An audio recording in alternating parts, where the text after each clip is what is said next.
lagi kan Imlek. Kita bikin kue yuk. Ayo. Tapi telur di rumahku habis. Iya, telur di aku juga habis. Aku juga habis. Oh, aku punya solusinya nih. Gimana? Apa tuh? Itu loh ke peternakan yang terkenal, peternakannya Mas Udin. Dekat nggak? Deket loh, deket dari sini. Besar lagi tempatnya. Yaudah, ya kita kesana aja. Ayo, yuk. Ini nih peternakannya. Kayak gitu ya. Iya.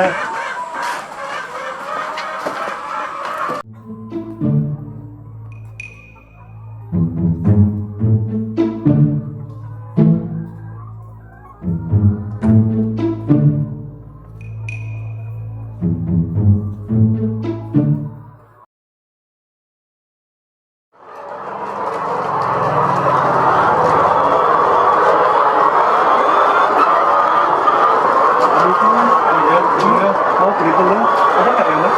Oh bisa. Nanti untuk telur biasanya kita produksinya kalau belinya dari sana. Ini kan kebetulan udah diambil. Ini sekalian di ini boleh nggak, Mas? Boleh kan nanti. Yuk. Yuk. Iya banget ya ayamnya.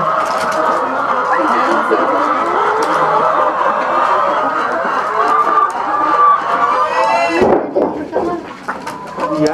Iya, sebenarnya kita produksi ya. Keren banget ya peternakannya. Mau tanya-tanya banyak nih sama Mas ya. Yuk tanya yuk. Mas, ini peternakannya Mas Udin sendiri yang mendirikan. Oh jadi ini tuh dari turun temurun. Jadi udah dari kakek, terus dari keluarga, terus hingga ke saya gitu. Berarti ini udah generasi keberapa?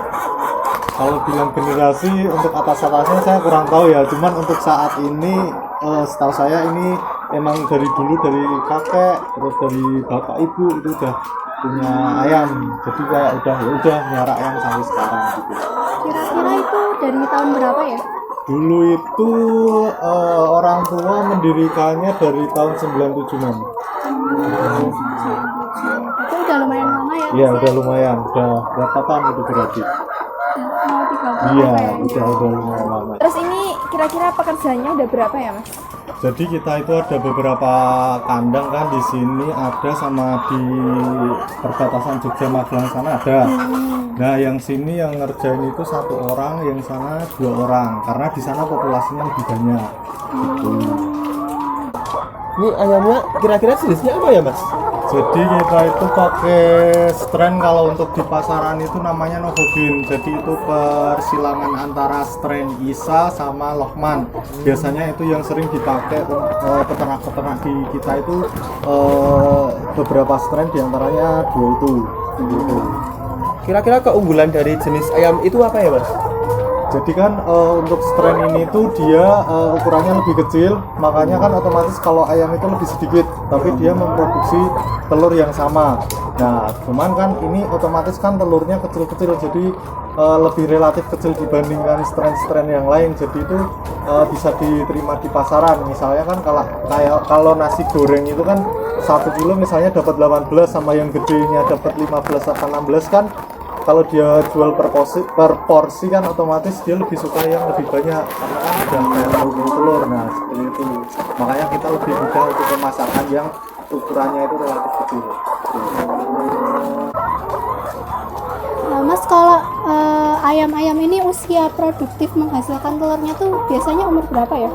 Jadi biasanya itu umur 17-18 itu kan mulai bertelur. Nah nanti dia puncak produksi itu sekitar umur 24 sampai 32-an. Nah nanti dia akan lama produksi sampai sekitar 75 mingguan. Habis itu nanti baru kita update. Kalau pakannya sendiri biasanya pakai apa?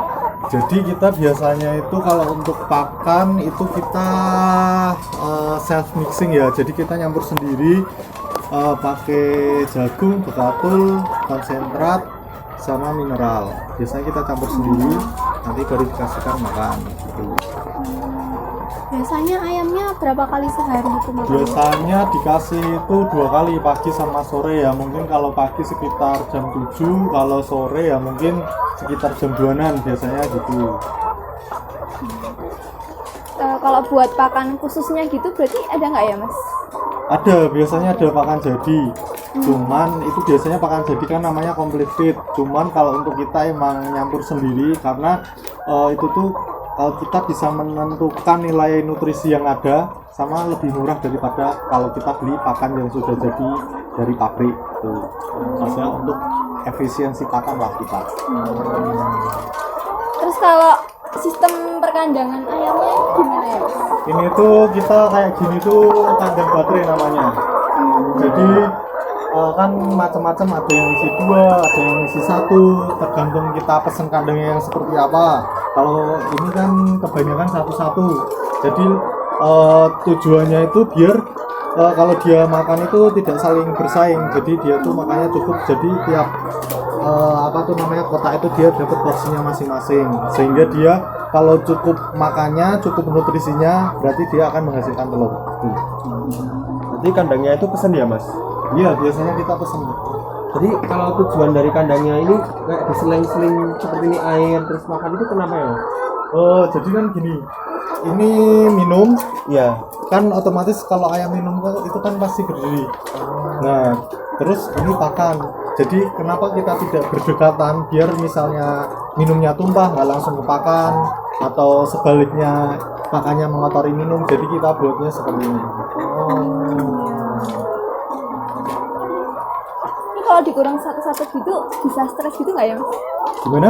Kalau misal dikurung kayak gini tuh terus ada yang satu ini ada 2 ayam gitu, nah itu mereka bisa atau rawan stres gitu nggak? Oh, sebenarnya stres sama enggaknya sih menurut saya enggak ya. Soalnya kan dia emang sudah diplot masing-masing. Ini sebenarnya tuh desainnya satu nggak apa-apa, cuman kita buat 2. Yang sampingnya 2, yang tengahnya satu-satu baru 2. Kan ini satu kandang tuh segini. Biasanya kalau misalnya ayamnya yang di pojok ini 2, ini karena apa ayam yang 2 ini dijadiin 1? Apakah karena mereka tuh nggak sama-sama agresif waktu makan jadi nggak berebut atau gimana? Enggak, jadi mereka kan emang dari sebelum bertelur kan, fase sebelum bertelur kan mereka udah jadi satu sampai dia nanti akhir. Jadinya mereka nggak bakalan berantem. Dan mereka kan makannya cukup juga kan. Jadi nggak masalah. Sebenarnya mau 2 pun bisa, cuman ini kita desainnya satu-satu. Lebih mudah buat pengecekan kesehatan juga soalnya. Jadi awal-awal kan kayaknya masih lagi cek kesehatan ya Mas? Iya. Ya, cek kesehatannya tuh kayak gimana sih Mas kalau ayam kayak gini? Oh, jadi kita lihat dari performanya dia. Nah, kalau ayam sehat kan otomatis dari pialnya dia merah. Nah, dia matanya bersinar, terus dia bersih.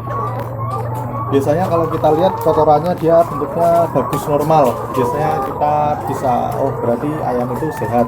Biasanya kita intens ngecekin, kita kayak lewat gitu untuk ngecek kesehatannya. Biasanya gitu.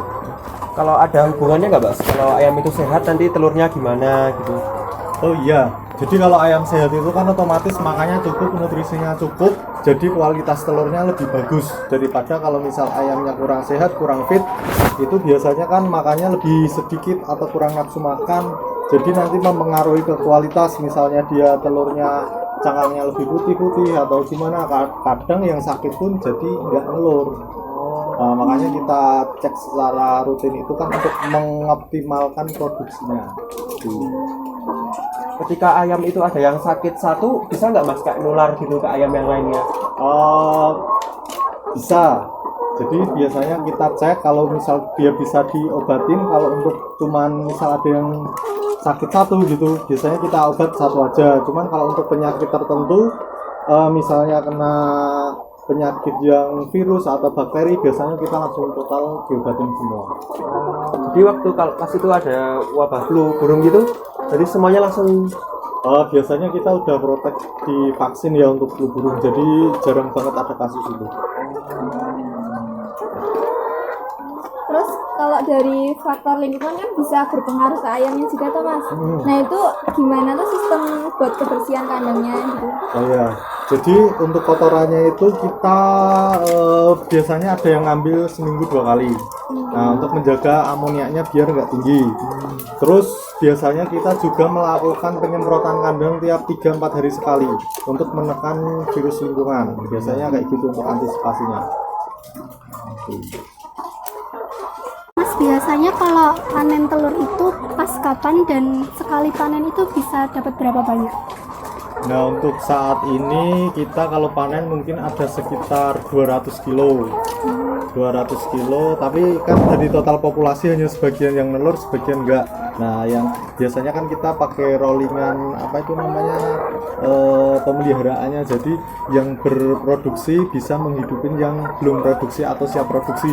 Jadi nanti ketika dia akhir, terus yang tadi belum produksi kan jadi produksi, terus kita masukin lagi, sistemnya kayak gitu. Jadi ada perputaran siklus. Oh iya, kalau dari sistem kandangnya tadi ini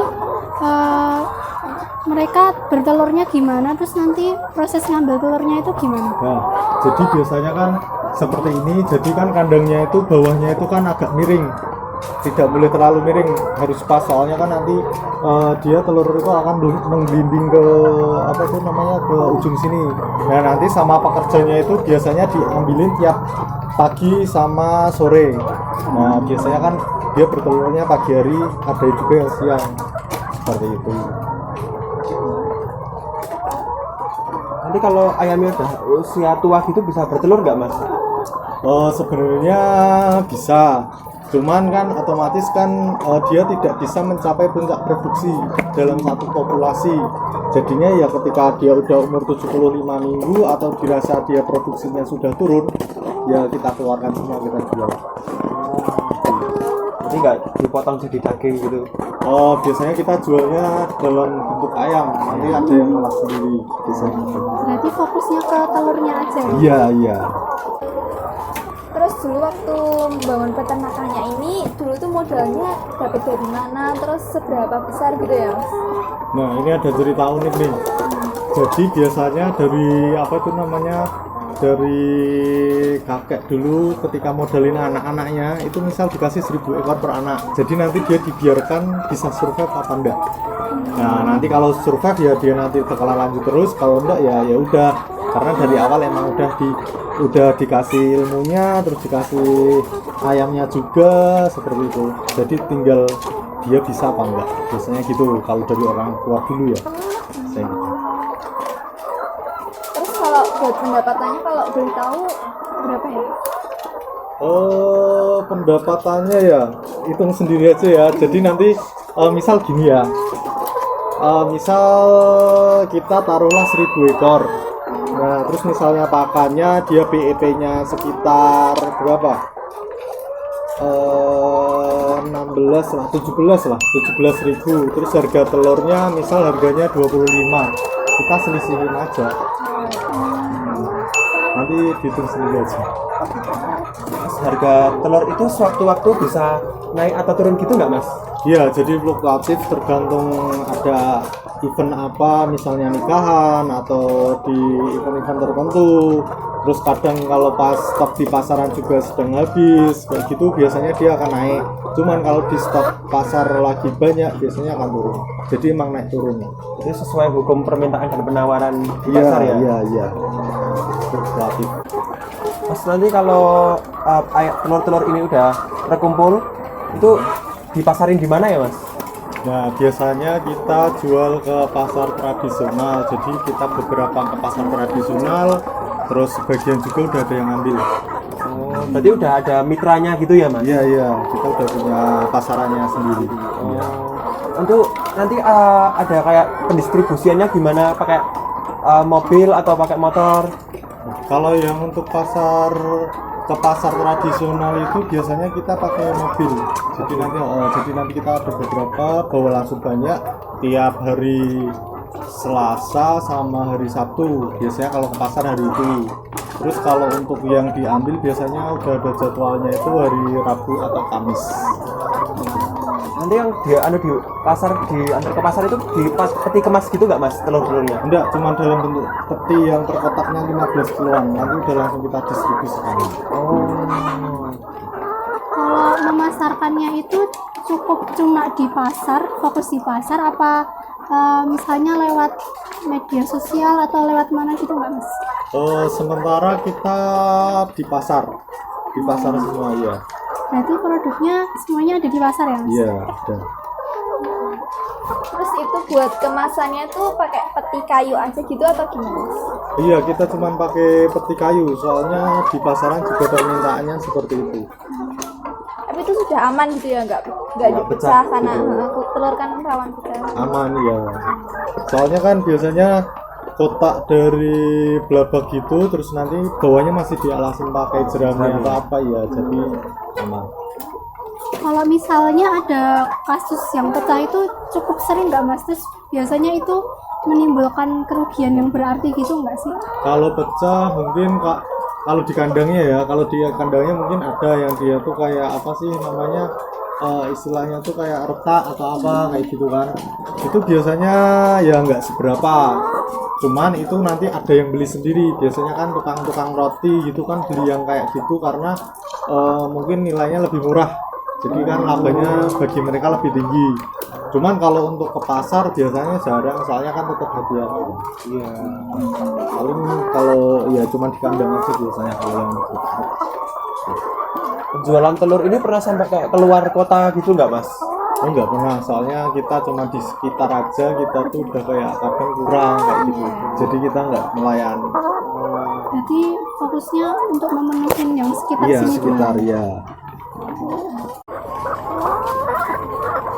Terus waktu jalanin usaha ini tuh ada kesulitan atau tantangan yang dihadapin itu apa ya? Jadi tantangan untuk sekarang itu adalah penyakit. Jadi kita antar peternak itu kita tuh tidak saling menjatuhkan harga di pasaran karena kita mengikuti harga pasaran yang otomatis itu selaras. Cuman kalau untuk penyakit di kandang itu gimana caranya membuat ayam itu sehat dan performanya tetap baik. Soalnya kan kalau misal ada yang sakit beberapa gitu kan menurunkan produksi, kita ngasih makan otomatis nanti jatuhnya rugi. Nah makanya kita harus, tantangannya yaitu membuat ayam itu tetap produksi maksimal. Soal tantangan itu kan bisa muncul dari mana aja kan mas? Ya. Bisa nggak sih kalau tantangannya berupa kayak bersaing dengan peternak lain gitu? Kalau peternak lain kayaknya kita nggak pernah bersaing, jadi kayak info-infoan sekarang harganya segini, jadi kita tuh udah ada komunitasnya, jadi kayak ketika kita jual ke pasar itu harganya ya mirip-mirip. Biasanya kita nggak ada persaingan antar peternak. Kalau di ayam petelur seperti itu. Terus buat harga telur ini kan naik turun tuh mas, bergantung dengan permintaan dan penawaran tadi. Nah itu kalau misal lagi menghadapi permintaan yang turun gitu pernah nggak ya? Kita pernah, cuman kan apa itu namanya, karena kita udah punya pasarannya itu, jadi kita nggak pernah tiba-tiba di kandang nyetok telur sampai banyak gitu, kita nggak pernah. Soalnya kan kita ketika ada pasarannya itu ya udah kita kan sesuai permintaannya kita selalu nyetok ke sana. Dan untuk mereka yang di stok otomatis juga udah punya pangsa pasarnya sendiri, jadi itu tidak begitu masalah. Biasanya gitu. Oh iya mas, kira-kira berat telur satu sama yang lain itu bisa beda kenapa ya mas? Jadi berat telur itu kan sebenarnya kalau untuk satu umur mungkin ya bedanya cuma beberapa gram, entah 2-3 gram. Cuman kalau untuk dari segi umur biasanya kalau dia umurnya masih muda dia relatif kecil. Nah bertambahnya umur makin tua biasanya beratnya semakin tambah, biasanya gitu. Iya, sama ayam ini tuh kalau bertelur itu lebih banyak yang kuningnya atau putihnya mas? Jadi kalau di dalam telur itu pasti lebih banyak putihnya daripada kuning ya. Gitu. Jadi kan kalau semakin tua kan ayamnya semakin nggak produktif. Nah itu telurnya bisa ada kemungkinan kayak makin kecil gitu nggak? Jadi kecil, gede, terus kecil lagi gitu bisa nggak? Biasanya jarang, soalnya gini, ketika dia udah masa akhir otomatis kan dia udah jarang bertelur. Nah, tapi untuk ukuran apa tuh namanya telur itu dia semakin tua berarti semakin besar. Dan biasanya bedanya itu kalau ayam apa tuh muda kan biasanya walaupun kecil tapi cangkangnya tuh keras atau warnanya kan coklat banget. Nah, kalau misalnya semakin dewasa atau mendekati akhir, biasanya tuh ukuran telurnya lebih gede tapi warna cangkangnya itu dia akan memudar atau bahkan ke putih biasanya gitu. Kualitasnya menurun. Iya, dan satu lagi dalam menjalani usaha ini masnya kayak membutuhkan tenaga kerja lain nggak mas? Saat ini cukup, soalnya kan biasanya kita udah memprediksi satu tenaga kerja itu bisa mengerjakan seluas ini ya gitu. Kita biasanya udah prepare itu. Cuman biasanya kita itu kadang kalau nambah itu mungkin kalau kita pas pembuatan untuk produksi dari DOC sampai pulet, nah itu biasanya kita nambah pekerja. Nanti kalau udah masuk ke sini ya udah ada tenaganya sendiri biasanya. Oh iya, jadi ini sisa produksi telur hari ini untuk apa itu namanya? Tadi dia udah dijual ke pasar, jadi cuma sisa yang ini aja. Kalau ini sekalian kami beli gimana mas? Boleh. Mau beli berapa kilo? 10 kilo. 10 kilo ya. Bentar, tak setting dulu ya. Iya.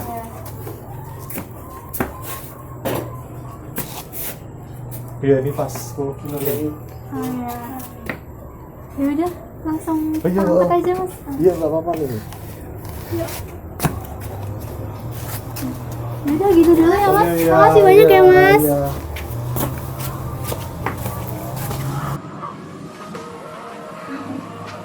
Nggak tahu ya.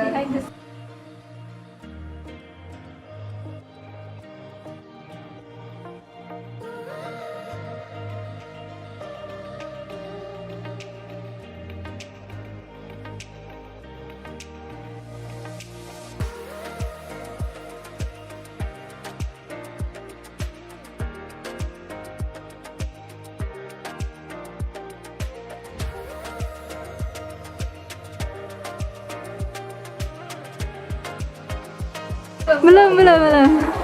Ayo, 1, 2, 3. Bentar. Ini mau satu tiap pertanyaan lah. Nah, jadi kita muter terus sistem ekonominya. Jadi biasanya itu bentar. Sini kira-kira. Tunggu. Aku juga gitu.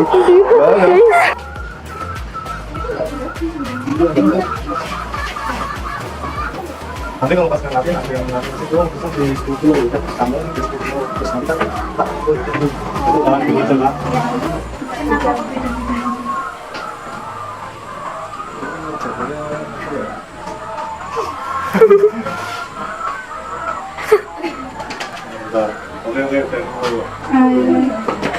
Sama nggak? Ini saja. Iya. Ya, sana dong. Apa ini pura-pura EP? Jalan.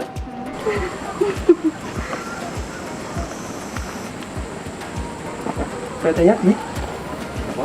Di anu, PT-nya di UGM. S2-nya. Oke, itu.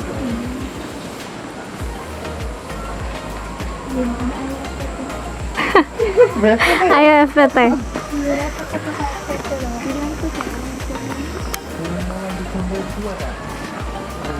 Iya. Satu dulu mas. Satunya belum tercapai.